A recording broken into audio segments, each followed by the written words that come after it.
My name is Anthony Gray. I'm a former West Indies fast bowler. I'm a former Trinidad and Tobago fast bowler also. A former chairman of selectors of the Red Force team not too long ago. And I am the cricket coach at the University of Trinidad and Tobago.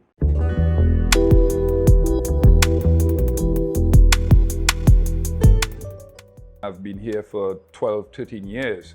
And it's been a good one because I've been impactful in the lives of young men, specifically, although we have had one woman taking part in cricket at the university.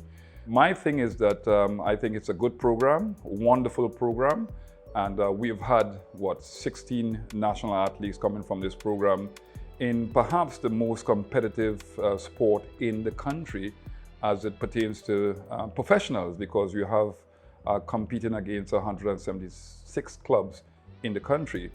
The program here has been comprehensive in its nature. We've been able to tour England, which was a big thing in 2013. So we here at the university, as it pertains to cricket and the other sports, we are trying to comprehensively, holistically develop young men and women.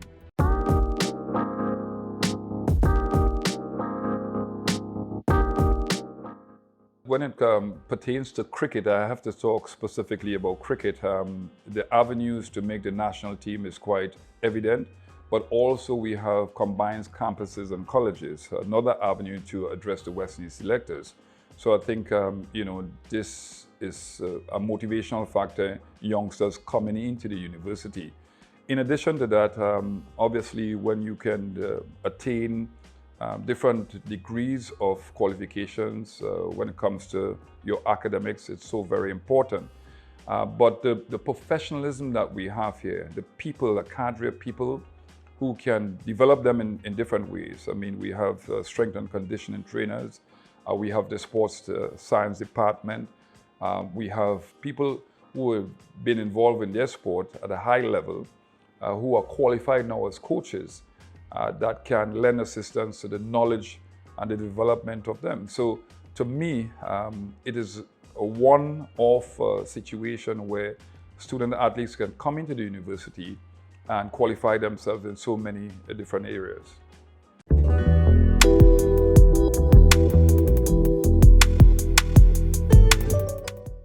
Traveling the world and understanding the intricacies of not just playing at the highest level, but also going on courses. As a fast bowler, for example, you understand the pressures out there on the field of play. You understand what you need to do to get to a certain level and the training methods that you need to show. You understand the fear, and also you understand the good things that could happen. So with that experience, it's easy for me, along with the courses that I've been on, to try to get it in the systems, the minds of the youngsters, what is necessary, and also, what they can do to really and truly make it to the highest level of the game. But I always say self-motivation starts with somebody else, and then the person magnifies that motivation.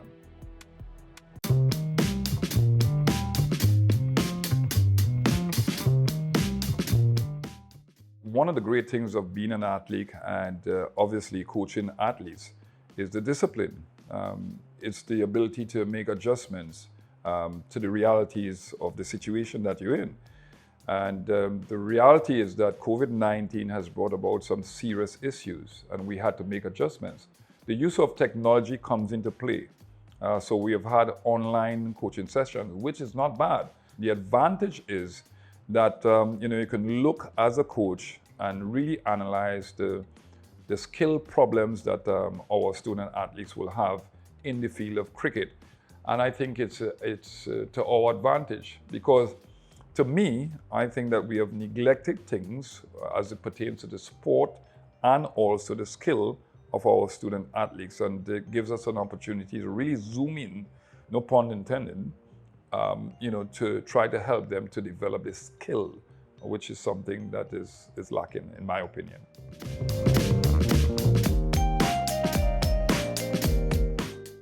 There are misconceptions that people put in a youngster's mind that these guys like Brian Lara and Usain Bolt have been born with the gifts. They've not been born with the gifts per se. My thing is that they develop the gifts through hard work, dedication, being aligned with people who can feed them the information to get them to that level. And that's what the youngsters need to do. And again, the use of technology comes into play. But you have to be careful with the technology, all right? Because there's a step-by-step approach to getting to where you want to get to, which is to be world beaters.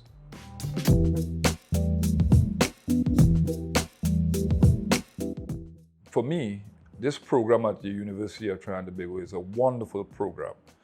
I want to see it continue to be holistic, but we have to expand the program, obviously. We have to expand and be aligned with people from other universities. So, for example, Loughborough University. When we went to England on the 10-day tour, cricket tour, we were aligned with Loughborough University. So my thing is that this is a young university that have done quite well producing national athletes, and that's the main goal, national and international athletes. And we need to continue in that vein, but we need to understand that the sports science part of it is an integral part of the development of athletes. And we need to get people who are decision makers in the country itself to understand how important athletes are, especially superstar athletes, to the overall development of the country. If you have superstars, they project your country worldwide. Usain Bolt again, Brian Lara. The motivational part of things, the intrinsic motivation that you want from the youngsters to not be distracted by the ills of our society. So it's different things. It's not just about building athletes here.